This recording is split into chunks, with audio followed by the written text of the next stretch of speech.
Today we're here as a partnership with Gravenhurst Against Poverty and the Canadian Mental Health Muskoka Parry Sound branch. The series that you're attending today is the series called Building Compassion and Community. And we today, Carly and myself, have the opportunity to present Bridging the Gap Through Addiction. Last month, some of you were with us and some of you will catch the recording. And that one was focused on poverty. Today is addiction. And our future one will be on mental health and breaking the stigma. So my name is Desiree Doolittle. I have the opportunity to play on with both partners here. My professional role is at the Canadian Mental Health Association, and I work in our youth department or elementary department as the addiction worker. I also work in our family support program and in our adult service program, all on the addiction side. I also have the opportunity to sit on the Gravenhurst Against Poverty Steering Committee, and I sit there as the chair of the Mental Health Committee. So my history is important to acknowledge, and so I was born and raised in Vancouver. I also have a long history with addictions, both in my family, my nuclear family, and I was raised in the downtown east side of Vancouver. And so for those of you who are attending today who understands the concept and the environment there, addiction was a pretty natural thing I was around. It was pretty embedded into my childhood. And I didn't really know life outside of that until I hit my teens. And I had the opportunity to move to Muskoka, and I moved to Gravenhurst. And that is when I started to acknowledge that not everyone lived with such active addiction in their neighborhood and in their community and family. And so that is where my love and passion for working in the addiction field comes from, and where I feel super passionate about supporting family members and the family connection. And so my co-host today is Carly Thompson. You can take it away. Okay. So I am an addictions counselor working in the RAM program. RAM stands for Rapid Access Addiction Medicine. I've been with CMHA here for about 2 years. My interest in addictions was quite different from Des's history. I grew up quite naive, not really knowing much about drug use or alcohol use in my community. But about 10 years ago, I entered a relationship with a man who did have addictions, and that's where I was kind of opened my eyes into how addiction is an affliction on people and what that looks like through the legal lens, through housing, through financial. So it was quite an eye-opening experience being with him. And shortly after ending that relationship, I then went on to doing the addictions program at Georgian and Aurelia. And so I've been in the field for about 8 years total. Okay. Thanks, Carly. All right. So before we get into the perception, I just want to acknowledge that the purpose of this program is so that throughout all these series and presentations, people have a platform to know that they can ask any question that's on your mind. We will not get offended as the panelist here today. We will happily answer. There's no silly question. There's no question outside the box that we will not answer.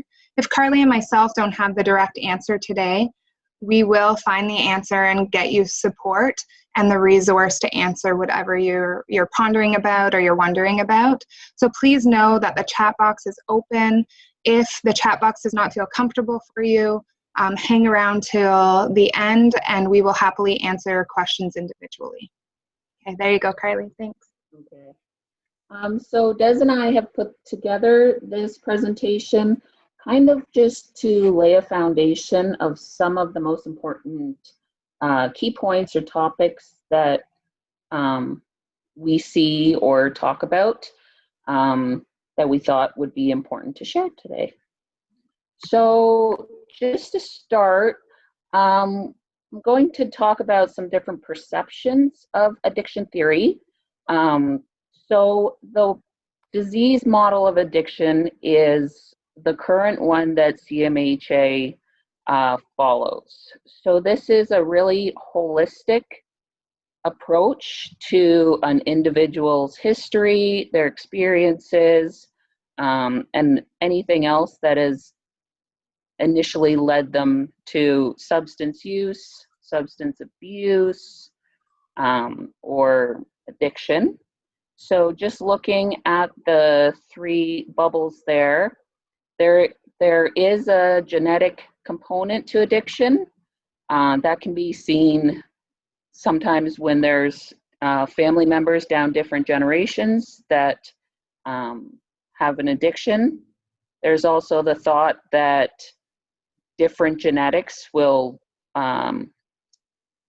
react differently to substances. So, for example, if alcohol is processed differently through your body than your friends, then that could be thought of as a genetic predisposition.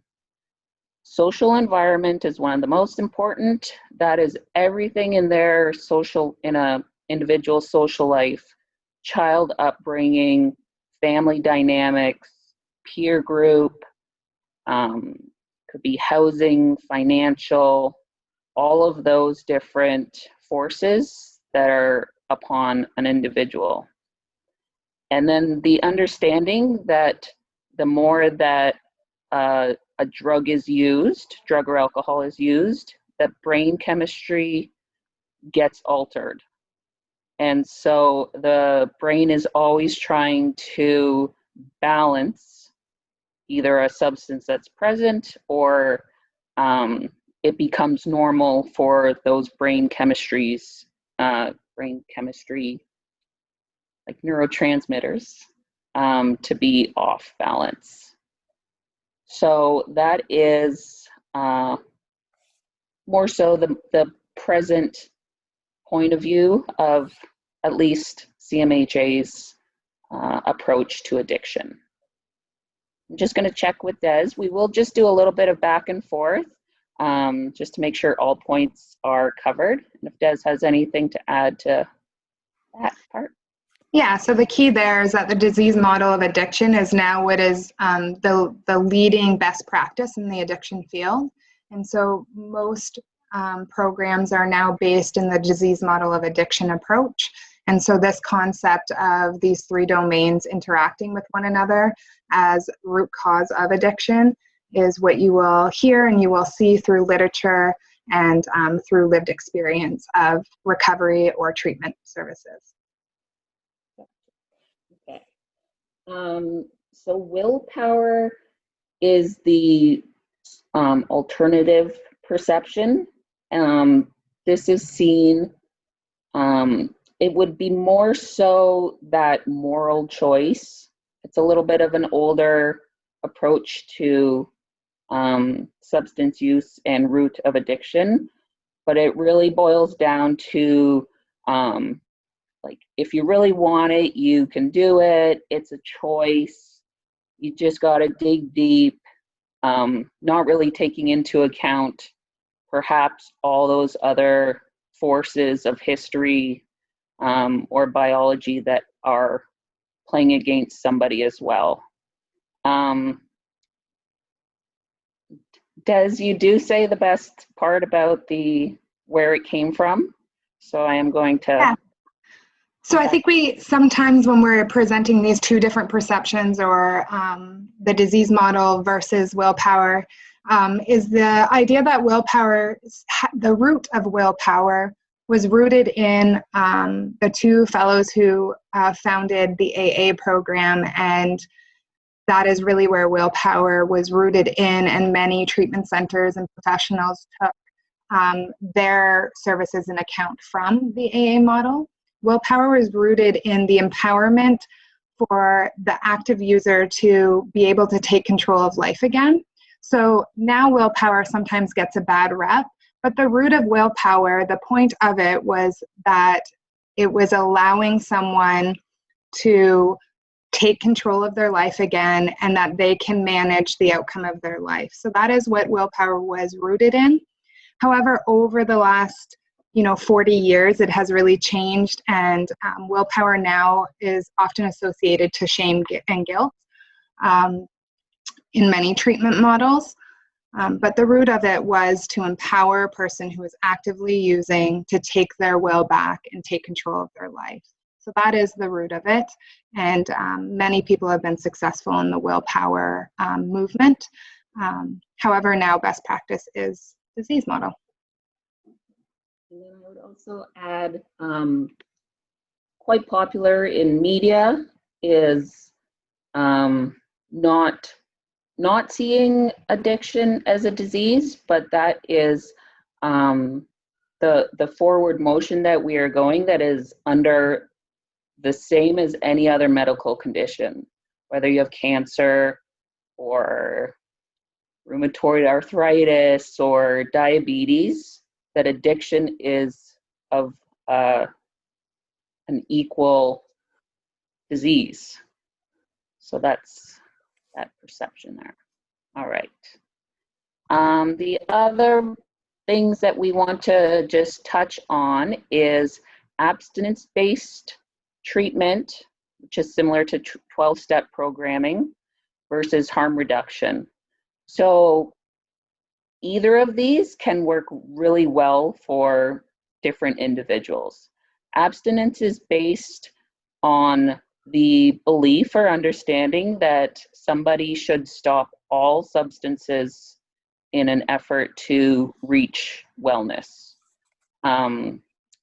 So just that understanding that you can't be using one substance and still using another substance and be practicing recovery. So sometimes people will want to quit one substance, not the other. So there are some people from a school of thought of abstinence that it's really enforced or encouraged to stop everything. And that is in contrast, or not even contrast, but in partnership with harm reduction. So harm reduction would be as well best practice for current addiction field, and it rests on those 5 pieces around the circle: collaboration, respect, accountability, empowerment, and compassion. And the main focus is to reduce the harm associated with the substance that's being used. So the acceptance piece, that maybe some people only want to reduce to a social level. They may just want to be able to drink in moderation. They may want to quit using cocaine but continue smoking marijuana every day. And it's really partnering with the client, understanding what their goals are, what is realistic for them, and supporting them with their stated goal. Des, do you want to add anything there? Some examples may be helpful. So absence-based is rooted in a lot of anonymous programs, so AA, NA, also in many residential programs. So when a person is going to leave their community, our community, and attend a residential program, many of them are based in abstinence model or 12-step program. Harm reduction examples would be like the sexual health unit handing out STI kits or condoms. It would also look like our needle exchange program through our health unit and also through the Canadian Mental Health Association, our harm reduction supplies. So these are often harm reduction services are community outreach based. Naloxone program, the Narcan program, these are things that would be harm reduction purist based.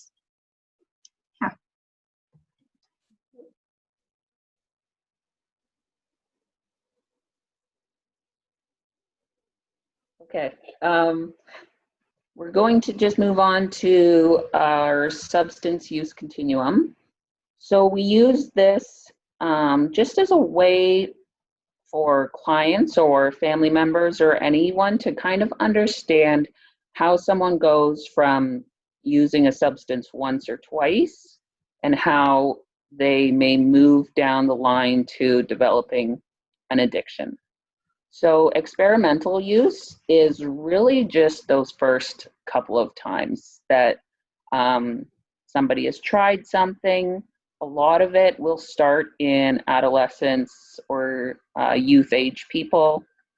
The first time they're offered marijuana, or they're at a party and it's their first drink. So that is where experimental use starts. Depending on how enjoyable the experience was in those experimental phases, they may move into social use.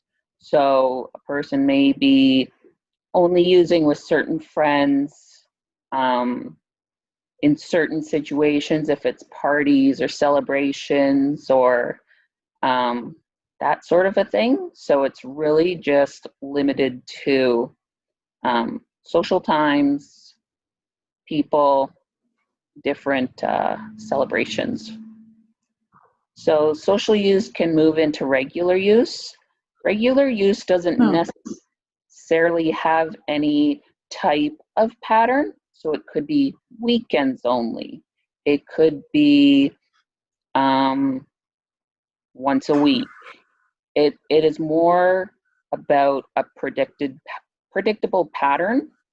So if you're not seeing your friend that you would normally see on Fridays, it's because you know that they are drinking with other friends. So that's moving into regular use. And from there, just the little box on top about circumstantial use is in regards to people that are generally were prescribed a substance, and this really goes to the opioid medications and prescriptions. Strongly came out of the early 2000s with OxyContin being prescribed across the board to all sorts of different ailments and broken bones and chronic pain. So it is where you definitely had a legitimate reason to be taking a prescription, but it has led to using more than your prescription, seeking additional pills or substances from the street, and it has led you to an addiction or dependency, which is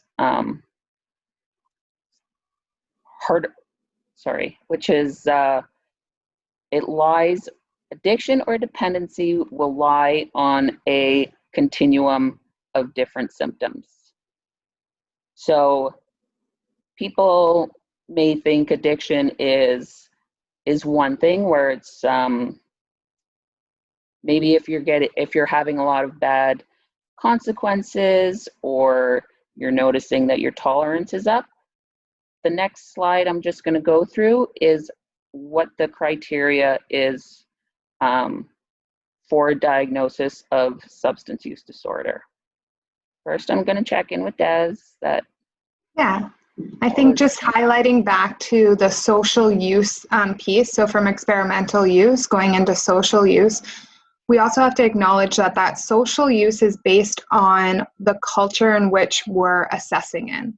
So social use may look different if we're working with a youth or we're working with an adult, if certain religions or cultures have a different association to substance use. So it is infrequent use, and we do have to look at the cultural content the person is living in to be able to assess if that is a social use or a regular use and identify where maybe a person lands on the continuum of use.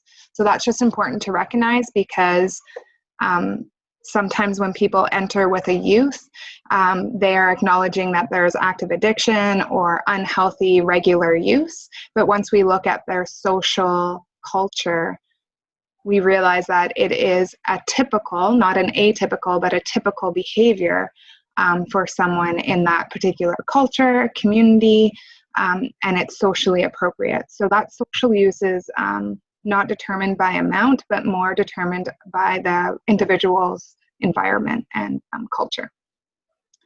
Okay, off to the DSM.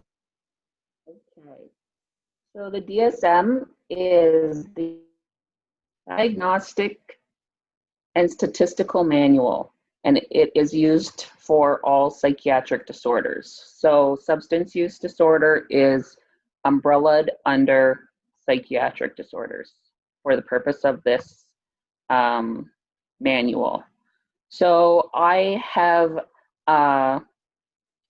made each of these points just in a little bit of an easier to read fashion. They are a little bit longer in the actual manual. So criteria for substance use disorder: taking the substance in a larger amount or longer than intended. So often I will hear people say, for example, that they would never buy a full case of beer, a 24 case of beer, because they're likely to drink more of it if it is around. So they'll limit themselves to drinking a 6-pack every day, or buying a 6-pack every day. So that is an example of that one. Attempting to quit down, not being successful. A lot of time is spent obtaining or using or recovering from the substance. Cravings or urges. Use that has caused you to not be able to fulfill your obligations, work, school, or home. Using despite having social or interpersonal problems that are worsened by use. So your social, occupational, or recreational activities have been given up or reduced. So you'll notice people start to kind of retract from things they previously enjoyed and are now only doing activities that revolve around the substance. So you may be not playing hockey anymore, but if friends call you up on any given day, you would rather be out doing the substance with those people. Use in situations that are hazardous, drinking and driving, using machinery, or other things that are not promoting your own safety. Using despite physical or psychological problems that are worsened, tolerance and withdrawal. And just in this most recent publication or revision of this DSM, we now have different severity of substance use disorder. So if you only have 2 or 3 of those 11, you can qualify. Don't know if qualify is the best word, but for a mild substance use disorder, 4 to 5, moderate, 6 or more would be diagnosed severe substance use disorder. So just kind of what we use to kind of see where somebody is in their substance use. Yeah. And I think it's important to acknowledge here that this is a diagnostic tool, and so it is not meant for us to go out into community or with our loved ones and begin to identify them and see if they meet criteria. This is meant to be used by a particular population that is trained in understanding how to use the DSM and what it means and how to accurately assess a person. So we put it here just so that there is more knowledge out there in our community to understand how a person may be assessed, but this tool is not meant for us community members to go and begin diagnosing people.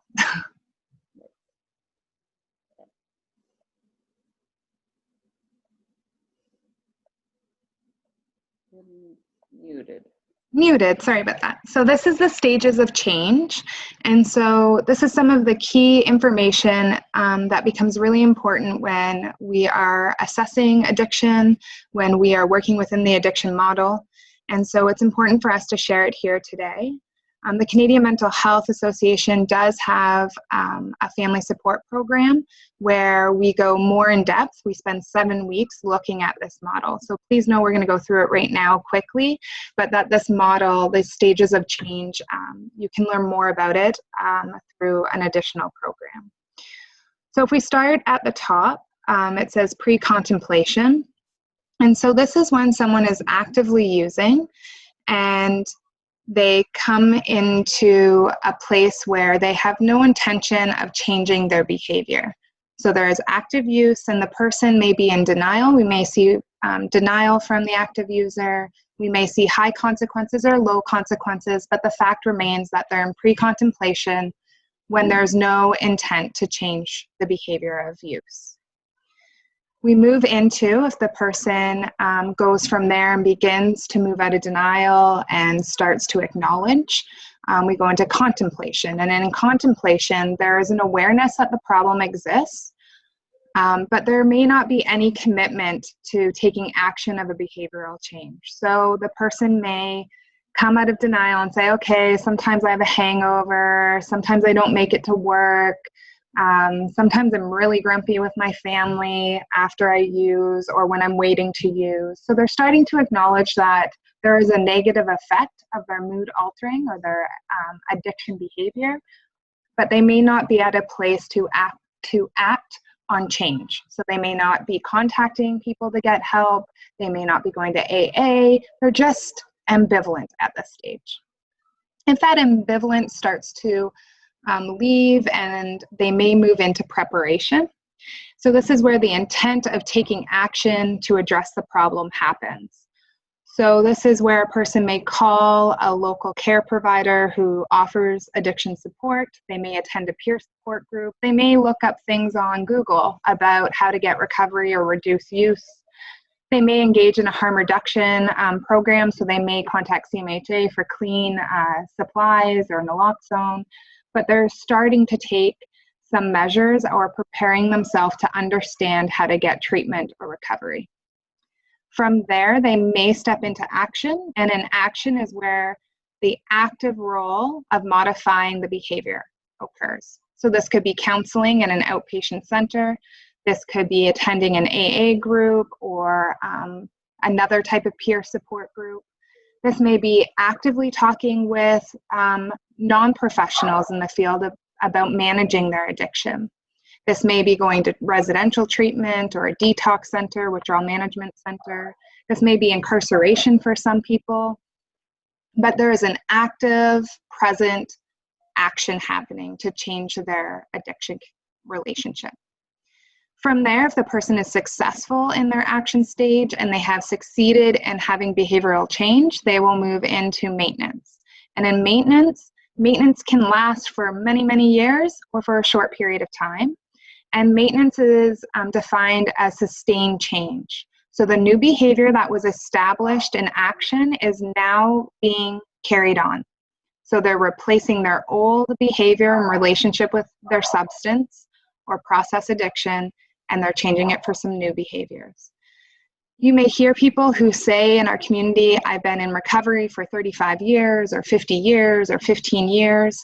And the reason for that is because they sit in this maintenance bubble. So they sit at this stage of addiction. They have acknowledgement that they don't feel like there is a cure or there is an ending in their recovery. And so they maintain their new behavioral changes and they continue in that growth mindset and maintenance. We acknowledge in the addiction field that relapse happens. And so relapse is the next bubble. Some people do not enter relapse, but many people will re-enter relapse multiple times through their maintenance journey. And so in relapse, that's when there may be a slip or a fallback on old patterns and old behaviors. So a person just maybe stops taking care of themselves, or their hygiene slips, or they go back to active drug use or alcohol use, or their process addiction is back in their life. And from relapse, a person can re-enter the circle anywhere. So they may go right back into denial and be at pre-contemplation, or they may jump over into action and go back into an aftercare program or contact their old counselor or attend AA again. So from relapse, it can really go anywhere. Some people are able to relapse and circle right back into maintenance and get back onto their program. So the reason we share this, and it's one of the main points of the presentation, is because as community members, if we can begin to understand addiction in the stages of change model, we begin to be able to speak to active using community members in a much more empathetic way and an understanding way. Often what our experience is an active user is using, and they have family members and community members offering them, why don't you go to this treatment center, or I'll take you to a withdrawal management center, which today we acknowledge that's down in action. And the community member may be sitting in contemplation or sitting in pre-contemplation, and you're not speaking the same language. It's much more helpful if a person is in pre-contemplation or contemplation to just acknowledge that you're there for them, to ask them some curious questions like, have you ever thought about getting help? What do you like about using or having addiction? What things aren't working for you? That is aligning with that person in a much more therapeutic and kind way than offering them things that are outside their bubble. So the key point to take away here is that the stages of change is circular, and it's circular for a reason, because you can go in and out of different stages, you can go forward or backwards, you can hop all around. But it's also really important that we begin to acknowledge that not everyone who is actively using is in action. And not everyone who is actively using in our community wants to be supported in an action way. Many of our community members need support. Everyone needs support, using or not using. But our fellow community members who are actively using may not want an action solution. They just may want a kind hand, a warm meal, someone to acknowledge that they enjoy their addiction, or that their addiction is serving their life in some way. So curiosity can really be helpful to identify where an active user is in this cycle. Anything to add, Carly? Aside just from that, without the alignment of where they are in a stage of change, it can just result in kind of a shutting down, not opening up to a friend or a service provider, that it just really is you're not coming into like a partnership with them. Yeah, I think that's the biggest thing. When there's misalignment is often when there's shutdown in the relationship or commitment to each other. And so it's really helpful if you can kind of take a pause on the slide or screenshot it or look it up on Google if you have someone in your life who is actively using and you're trying to stay in their life and help them and connect with them. It's really helpful to figure out how to align with them. And if you have further questions about this or how to have alignment, Carly and I are always available through the CMHA to help support you in finding that alignment.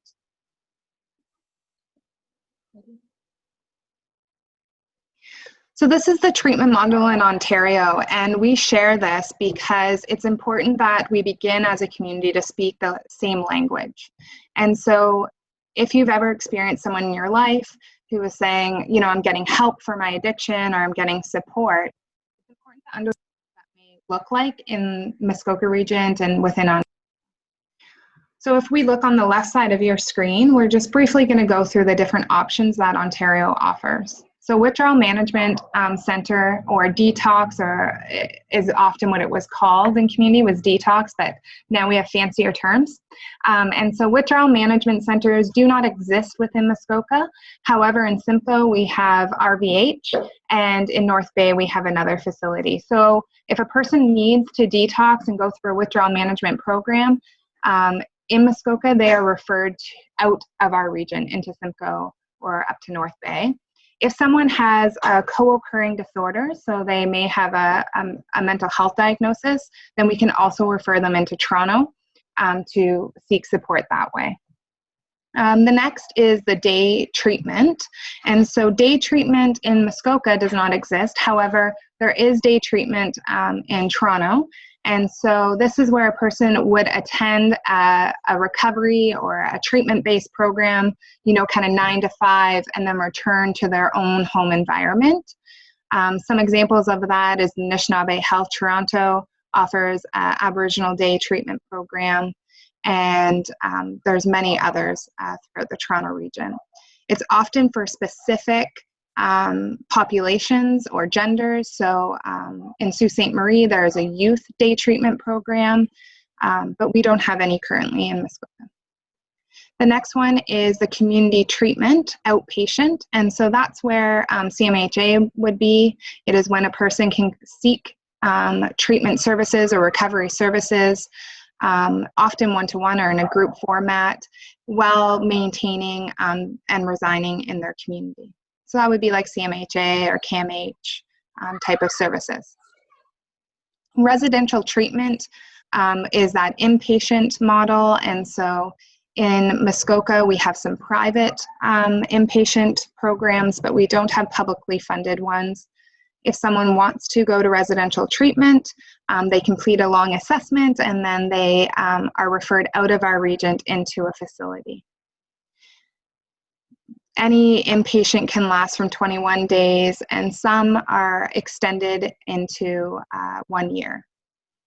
And so group therapy is the next one, and so group therapy can be offered either through like an outpatient program like the Canadian Mental Health Association or Elizabeth Fry Society, but group therapy happens in a group format. So you're not getting one-to-one services with a counselor or a therapist, but you're doing that within a group setting. Peer-based programs, many are familiar with Al-Anon or Alcohol Anonymous or NA type of programs, and so we have those locally. Sober homes or recovery homes. So these can often be seen as a good resource for those who were incarcerated and coming back into community. They're a good resource for someone who maybe has done an inpatient stay and is looking just for a little bit of an extension of care in their community. Currently, Carly and I are not aware of a Muskoka-based recovery home or variety home, but there is one in Parry Sound, there is one in North Bay, and there is one in Orillia. So there are close-ranged recovery homes in our area. And then on the top there is the medication-assisted treatment. And so this can happen along the continuum with any of the other supports often. And this may be something like methadone or Suboxone are very common ones. The RAM program is another one that would go in there. So that is the treatment model that Ontario works within. The reason we share it is because it's important to understand how many different options there are for someone who's actively using, and to understand how limited our resources may be in Muskoka. So even though Ontario offers 7 different treatment models, in Muskoka we offer 2. And so everything else is referred to other regions, and the person has to leave their residence in order to achieve those type of treatment models. Okay. Anything, Carly? Just to add that, and a lot of times people are using multiple of these at a time, right? So we can refer to detox. They'll come back to us in outpatient. They'll also be doing peer-based programs. It really matters how active they are in their own recovery and wellness. And another main point is that often, I don't know if it would be general public or maybe some different service providers, but the main thing is like, you need to go to treatment, you need to go to residential. That's going to be the cure, or that's what you need. And a lot of people will do just fine staying in their community, staying connected to family, going to work. So just knowing that that is not the kind of be all to end all for treatment for any individual. Yeah. And one of our participants is just sharing that it's really important to acknowledge the wait time for many of these programs. So inpatient does have a wait time, especially currently due to COVID, we're looking at, wait times over 6 months for some places. Some places haven't even opened up. The other thing that our participant is acknowledging is just that many of these facilities, not just the withdrawal management, are smoke-free facilities. And so this can be another barrier for someone who is looking to end their relationship with one substance but continue on others. So many of these programs are kind of an all or nothing, especially inpatient all or nothing approach, where someone may just want to end their relationship with alcohol but maintain tobacco use, and that can be a barrier for them. So many barriers, like many other systems, addiction systems have barriers, and so it is our job to work on those barriers and alleviate that. Okay, thank you for sharing, Jennifer. So co-occurring symptoms. We want to briefly talk about it because currently the best practice, so let's talk about what co-occurring means. So if you look down, addiction is on one side, which we've done today in explaining that, and mental health is on the other side. And really in this regard, we're talking about mental illness. And so when we look at this, historically, these were treated in two different rooms. So they were treated, you went for addiction services and then you went for mental health services, and there wasn't a ton of overlap of those services. Co-occurring or concurrent disorder care is now considered best practice, and this is when a person who has a diagnosis of mental health of some sort, along with a diagnosis of a substance use disorder, are now being treated with a co-occurring disorder care plan, meaning that you are treating the addiction alongside the mental health, and you're finding wellness in both domains at the same time. Historically, and still present in some areas, we're seeing that people are being asked to work through their addiction and work through any needs they have attached to their addiction before they seek mental health care. And so it's being acknowledged in both mental health and addiction fields that that doesn't work so well, that we lose a lot of people and we lose a lot of connection with active using members because we were requesting them to get off their substance in order to get mental health care. And so now a big push is co-occurring care. I don't know what happened there. Co-occurring care is really important because now we're saying, how about you come in and you get help for your addiction alongside we support any needs you have for mental health. And so that's concurrent care or co-occurring care, and that is best practice now. And so it's important that we know that as a community because we want to help those who are actively using who may have mental health concerns as well to seek co-occurring care and advocate for them and for themselves that they are allowed to receive addiction and mental health support at the same time, because we now acknowledge that that is best practice. Compassion fatigue is being acknowledged here because we want to describe what it may feel like if you are a family member today joining us that has experienced the exhaustion that may be attached to supporting someone with active use or being in someone's life who has active use. So compassion literally means to suffer with. I'm not sure what's happening. Just 1 second. Everybody has their mute on. Yeah. If you can just check your screen to ensure that you have mute on, that would be helpful. Thank you. So compassion fatigue is being acknowledged because the meaning of compassion is to suffer with. And that is just what happens when you're practicing or you're living with someone with active drug use or substance use. And so we want to give empathy there because as that person is on their journey of addiction, you could be on the journey of trying to support the addiction.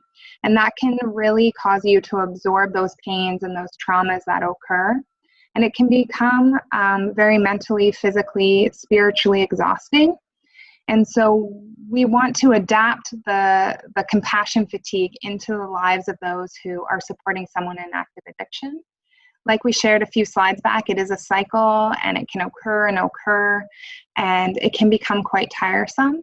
So it's really important, if you're feeling like you're at the empty mark and you're feeling less compassionate for community members who are actively using, that you start to look inward and get your own supports and your own healing, so that you can have that compassion back and meet our community members who are actively using in a compassionate way. Because most of us, especially those who are attending today, are not here because we don't want to have compassion, right? You're joining us because we want to fill our tanks up so that we can offer that support to anyone who's actively using. And so just acknowledge if you're feeling that compassion fatigue in the addiction field or with our loved ones who are actively using. Name it, speak it, and then heal through it.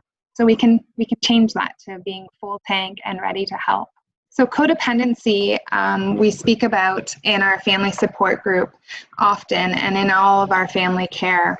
And codependency is really characterized by a person belonging to the dysfunctional, one-sided relationship where one person relies heavily on their needs being met emotionally and their self-esteem needs being met by the other person. So if you take a little look at the image on the bottom, you see the red line and you see the black line. If you can imagine yourself, if you are a professional in the field or you are a loved one working with someone or living with someone or caring for someone who has active addiction, you would be considered that black line. If you look at the red line, that would be someone who is on an active journey of addiction. And so when codependency is at hand or is occurring within the relationship, you're really on that roller coaster together. Their ups you feel, your ups they feel, your downs they feel, their downs you feel. And we like to use the term, you're on the roller coaster with them. There is no detachment from their behavior or your behavior. Your emotions are their emotions. And so you're really mirroring and mimicking each other. This can often become quite unhealthy and unstable in a relationship. And so we work with family members often and with active using members to try and remove that codependency relationship. So we try to get away from both being on the roller coaster together and affecting each other in a negative way or a positive way in such a deep attachment. So our goal is, the next slide. Can I just add a little bit onto here? Or go into pro-dependency? Yeah. Okay. So I was just going to say that often in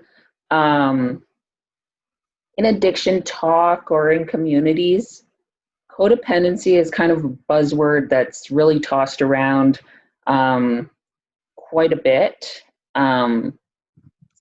It's really linked into enabling and that you should not be codependent, that it's a bad thing if you're really, really trying to help your loved one. And so we chose to focus on codependency. The next slide is an alternative that Des and I really like, that really resonates with family members. Yeah, and just going off that, like codependency gets the bad rep, but we also acknowledge that many people end up in a codependent relationship because they care, because they don't know any other way, and because it's sometimes survival mode. So Carly and I like the term pro-dependency. This is new in the field. This is a new term. There's a bit of controversy around it, but we like to present it because it gives another option to our community to show compassion towards someone who's actively using. So pro-dependency.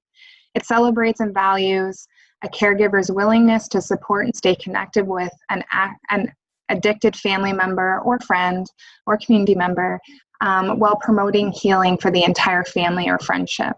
So the idea here is that you're interdependent and you're healthy in your interdependency. So if we look at the bottom here, once again, if you're a professional in the field or you're a loved one supporting someone who's actively using, or if you're a community member, a neighbor, you may be that black line. And the person who is actively using is the red line again. And so here we can see that they're still close together. they're still with each other. The lines don't start and end differently, but they look a lot different. And so in pro-dependency, that caregiver, the black line, is straight, is linear, is doing their thing, while witnessing and supporting someone who may be on the roller coaster of addiction. And so the idea here is that you learn skills in order to detach with love from the roller coaster, from the chaos, from the ups and downs, and you learn to rely on your skills, yourself, to still be able to support the person who's actively using while supporting yourself. The reason that we feel this is so important to share as an option is because when we say codependency isn't good, and don't be codependent, and remove all codependency labels from yourself and connection, and then we lose connection. And so if we don't give another option of how to support someone that we love or we care about, then sometimes there can be a straight detachment where those two lines are very separate and doing their own thing. And the person who's actively using feels disconnected from their community, disconnected from their family. And we know in the addiction field that connection is everything. If a person can feel connected, worthy, and have self-esteem, recovery is a lot smoother, and their ability to maintain recovery can happen. And so our goal here is to present pro-dependency and really encourage people who are listening to try it out, to try to figure out how to be pro-dependent and how to really care for someone, be willing to support while being interdependent and while staying grounded and living their life the way they want to, while supporting that person who is on that active roller coaster of addiction. So, next slide. Okay, so we have created this diagram. More so for today's session, we're just going to touch on it a little bit, not really go into those boxes at the bottom. But both with pro-dependency and codependency, there's the behaviors of enabling and the implementation of boundaries that really goes into having a good, strong relationship with somebody who is in active use. We show this on this kind of rainbow continuum because it is not black and white. There is a lot of gray area in whether a choice, an action, or a behavior that a loved one is doing, whether it lies with pro-dependency or codependency. What we really like to stress is codependency is typically rooted in a need for control, and pro-dependency is rooted in love. So we just want to go over an example to show you how it can look very different. So one example that comes up quite often for us is a loved one's choice to pay for a cell phone for their person that's actively using. So looking at it from a codependent standpoint, if you choose to pay for a cell phone out of that control, you want to feel needed, you want your person to stay connected to you, but it comes from maybe not the most loving place, or it's followed up with a lot of empty threats. If you don't call me every day, I'm shutting your phone off. I need to hear from you, or I'm not paying for this anymore. But there's then no follow through. On the other side, in pro-dependency, if you value that connection with your person with no expectations of communication, or if you are content with sending out a couple texts once a week, open-ended, thinking about you, love you, stop by whenever you want, that is kind of a pro-dependent enabling choice. So often people will ask us, is what I'm doing enabling? Is this bad? Should I change it? And we really have to get to a place with the person, figure out what their intention is, what kind of a place it's coming from, and we would never tell someone if they're pro-dependent or codependent, but just having them be okay with whatever their decision is. Yeah. I think that's the piece, right? It's a really the difference between pro-dependency and codependency is intention of the action or behavior. So I think there's no right or wrong, and it's also key, like Carly said, that some of our actions when we're supporting a community member who's actively using will be codependent, and we can be okay with that. And other times with that very same community member who's actively using, we will be pro-dependent, and in other situations we may be detached. So I think that it's really important to know it is a continuum, and there is no right or wrong, but it is based in intention and our own safety and self-care.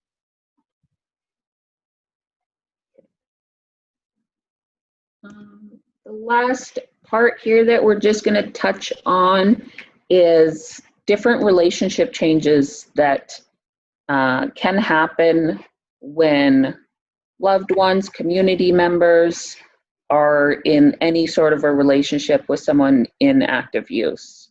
So, everything through family support. Our program, Family Support, is really focused on maintaining a connection to whatever degree the person wants. And also just understanding that once someone has been in a period of active use could just be 3 months or 3 years or 10 years, that it's bound to change the relationship. So people who use substances tend to experience a vast variety of things. They're maybe have been in some harmful situations or seen some bad things, and so people change through their course of addiction. Also, the understanding, especially that if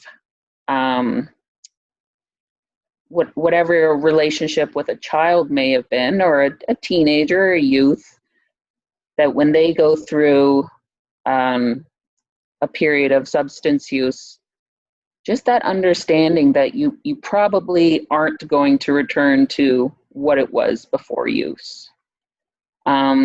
So we do talk to people a lot about grief and loss of relationship, and just moving forward and having hope and optimism as a relationship can still be maintained through addiction.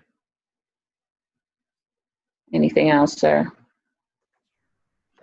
Yeah, I think that when we work deeper with someone on relationship changes, we talk about terms like radical acceptance and turning the mind, and ways that people can stay connected while the relationship fluctuates and changes.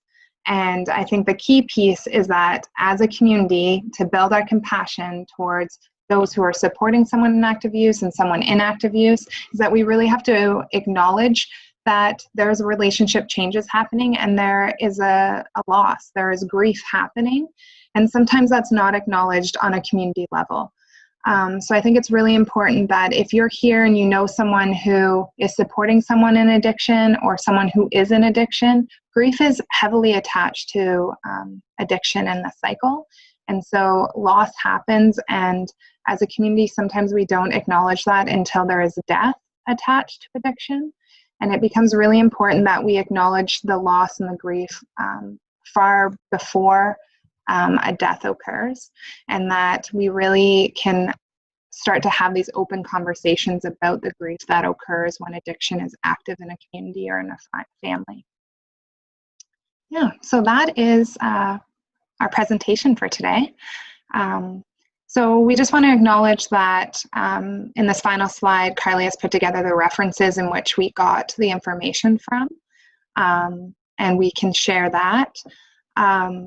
as well, we want to acknowledge that this is just the surface of addiction. And so our hope here through this series is that we pique interest and we share some of the education and information about addiction, but that if you have any further questions, or we're here for the next half an hour, so we're here until 1:30, we will stop the recording and we can begin answering any questions that you may have.